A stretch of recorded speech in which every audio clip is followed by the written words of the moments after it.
மனிதர்களுக்காக மீட்பு பணியில் 50,000-த்திற்கும் மேற்பட்டோர். அதே நேரத்தில் யானைகள் உள்ளிட்ட வாயில்லா ஜீவன்களை மீட்க யார் இருக்கா?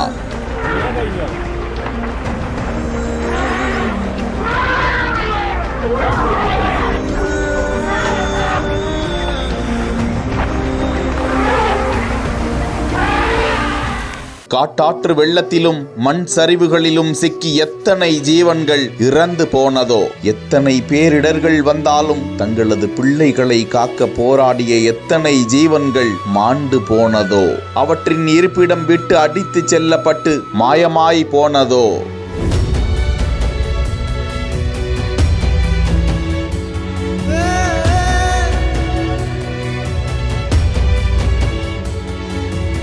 ஜூலை 30 வயநாடு மண் சரிவு.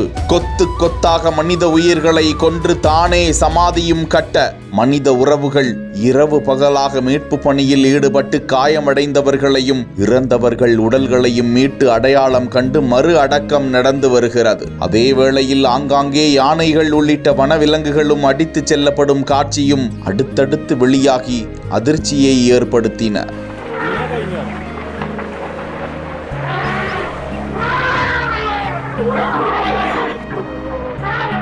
மனிதர்களுக்கு உதவ இத்தனை ஹெலிகாப்டர், ராணுவம், மனித நேயர்கள் இருக்க இயற்கையின் கோர தாண்டவத்திற்கு ஈடு கொடுக்க முடியாமல் போராடி உயிர் நீத்த ஏராளமான வனவிலங்குகளுக்கும் இந்நேரத்தில் கண்ணீர் அஞ்சலியை செலுத்திக் கொள்வோம். மீண்டும் இத்தனை பெரிய துயர் வேண்டாம் எனவும் வேண்டிக் கொள்வோம். மரங்களை அழித்து இயற்கையை அழிக்க முயல மாட்டோம் என உறுதியேற்போம்.